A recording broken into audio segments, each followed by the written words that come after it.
efterhand som gäddmetet ute i Lödöå ökade i popularitet så minskade mitt eget intresse för att fiska där. Det blev för mycket människor och det kändes som att man fiskade på platser som redan var fiskade hela tiden. Jag började då söka mig lite längre uppströms i åsystemet. Och tar man mellan Höjsmölla och Lilla Harje så är det ganska många ställen som går att komma till från land. Vissa mer lättillgängliga än andra. Vi ska ta och titta på ett klipp där när jag fiskar. Ni ser också att det hänger ner trädgrenar och sånt. Så när man ska göra mothugg så får man tänka sig för så man inte svingar spöet rakt in i skiten här och knäcker det.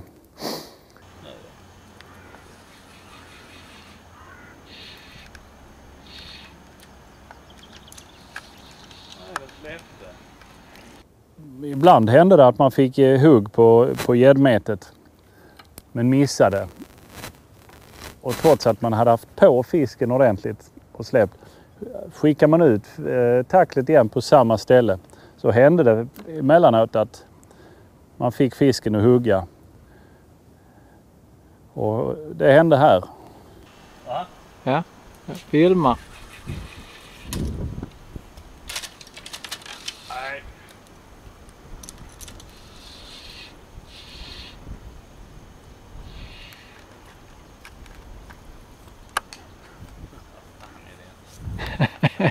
Jag zoomar in så den ser stor ut.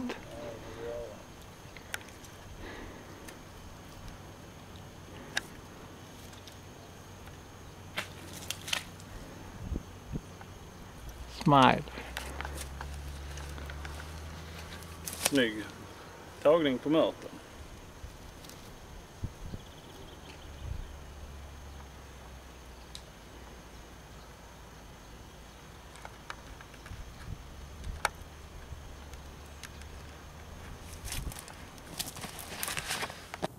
Här är ett annat klipp när jag precis har fått en gädda på 10,7 under samma träd. Och 113 cm lång var den, så ganska bra kondition på den också. Då hade jag min dotter Malin med som filmade, men tyvärr så var kameran nerpackad när fisken högg så att vi fick inte film för själva isläppningen. Så. Himla. Mm. Får du med hela där? Mm. Hela fisken? Mm. Från svansen och fram till nosen? Mm. Bra När man fiskar sådana här ställen, det är som med allt annat fiske, det gäller att ha tålamod. Framförallt om det är ställen som är nya man inte känner till. Man vet liksom aldrig var fisken står, så det gäller att prova varenda glugg här mellan träden för vi fiskas av. Här var ett annat favoritställe. Ibland när flötet hade försvunnit så var det svårt att avgöra om det var ett napp på riktigt eller om det bara var som mörten hade draggat fast i botten. Det fick man först reda på när man gjorde mothugget, och ibland så var det inget motstånd i linan. Det buggade alltså inte i stangen. Och då var det ju såklart en besvikelse, men man kunde ju inspektera mörten då och se om det var bitmärken i den. Ska jag se ett klipp här nu när jag har napp och står och väntar på att göra mothugg. Kameran rullar och allt är upplagt för att det ska bli en fin fight på film. Jag blir inte för ivrig nu.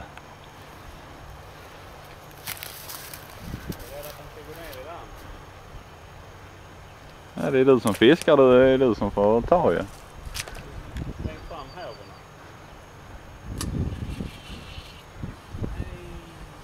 Det var bara botten. Kom här och kolla ska du se, det var inte botten.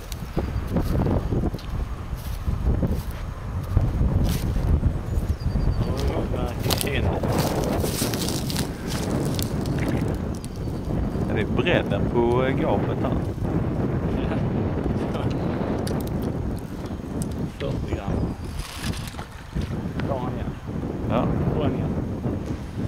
Filmar du hugget nu? Ja, jag är med där ute. ser i och för sig inte flötigt. Sedan hände det såklart när inte kameran var igång. Då var det fisk. Och här har jag precis landat en gädda på 8,4 kilo som var... Jag tyckte den var ovanligt tjock. Väldigt fin kondition på den i alla fall. Rejäl. Ja, den var tjock. Kydarbulle. Vi filmar skärten på den suriden. Den har slunkit ner ser det ut. Har han svalt undan? Ja, den sticker upp lite grann. Men vi släpper i här nu va? Ja.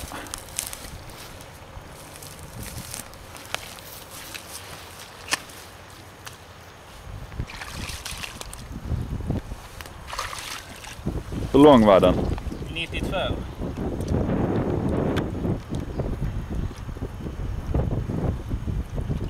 Kommer han ut alltså?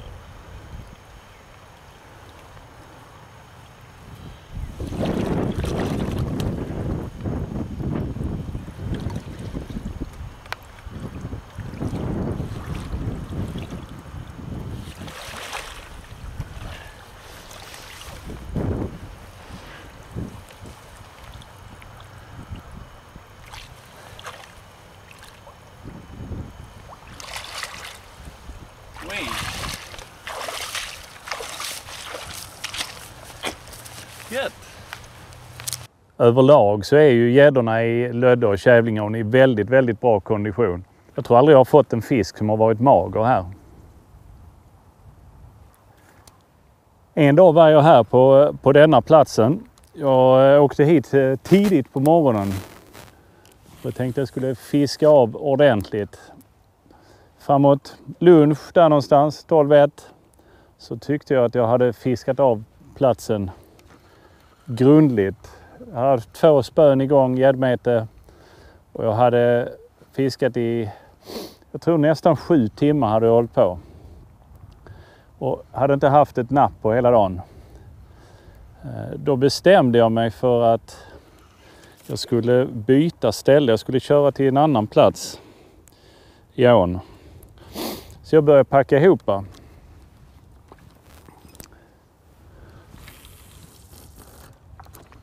Och medan jag packade ihop så kom min trogne fiskekompis Stefan Persson hit. Och ska meta gädda också. Och börja packa upp sina grejer. Så medan jag packar ner så packar han upp. Och jag hade inte hunnit packa ihop allting och så stod och snackade lite också. Så säger han, jag har hugg. Första eller andra utlägget tror jag. Jaha, tänkte jag. Han har säkert satt det för djupt och draggat i botten eller något. Men nej då, det var fisk.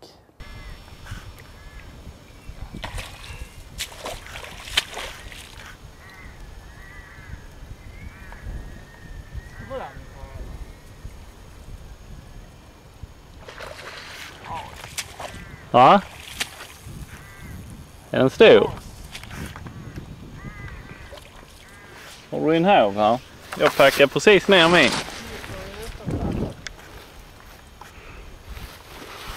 Jävla klanter du är. Kunde jag haft din håv där nere så hade jag sluppit springa. Är den stor? Ja? Ja. Kan jag koncentrera mig på det väsentliga.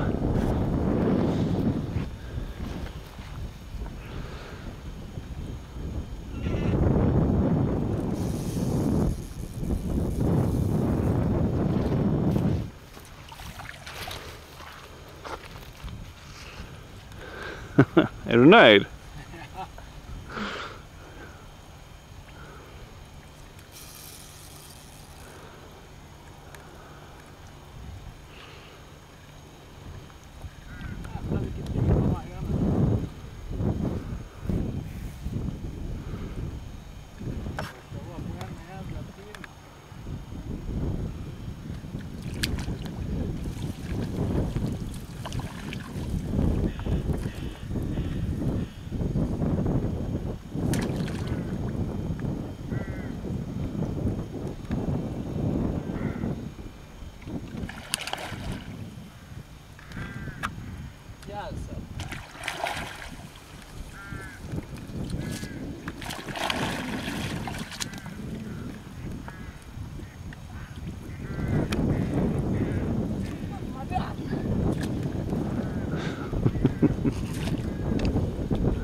Va?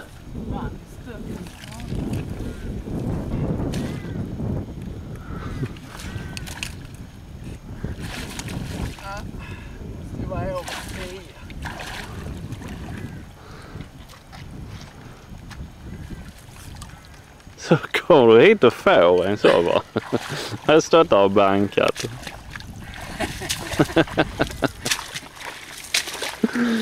Kul.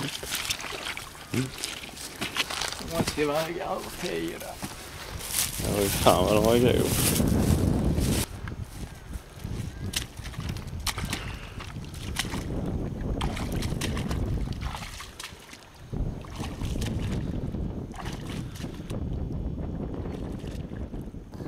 Och mycket riktigt, precis som Stefan sa, så vägde den över 10 kilo.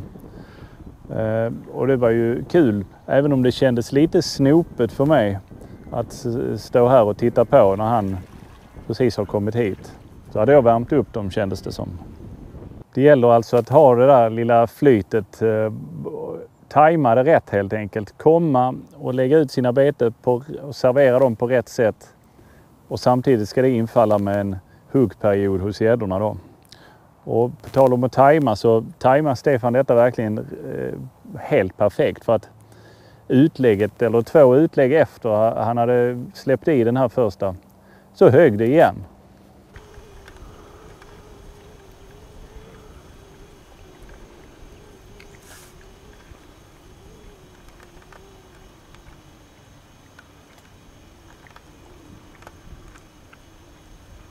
En feting till.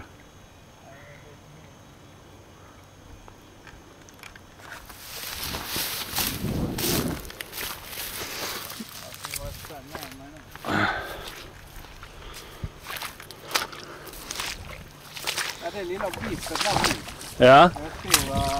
För jag såg det så tänkte jag alltså. Vad det? Det passar bra att jag slutar fiska tydligen.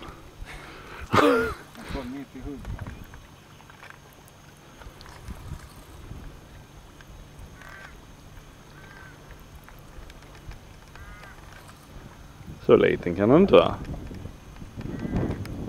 Eller så bara löjlar du dig.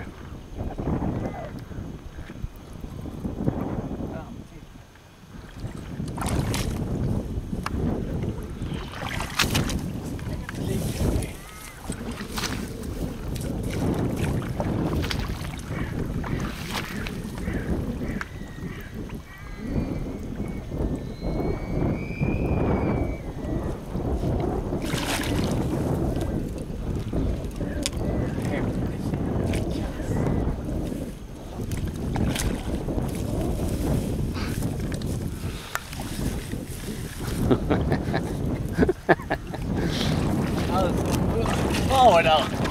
Nu stod jag här på bad.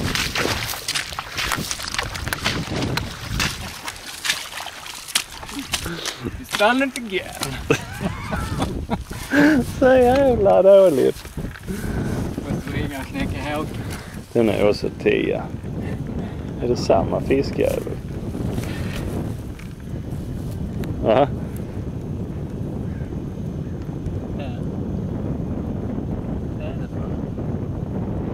Där sitter min krok där. Ja, det vet jag fan alltså.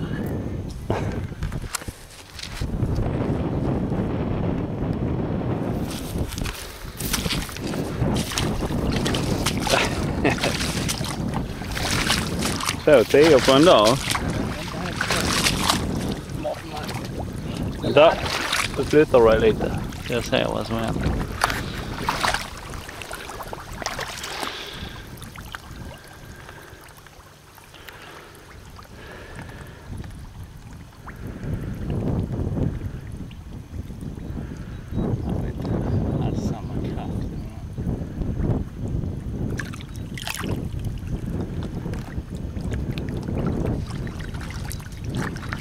Som ni ser så går det att få stor fisk även här högre upp i åsystemet. Och i nästa del så kommer ni få se ännu en 10 och till och med en som är bra mycket större än så.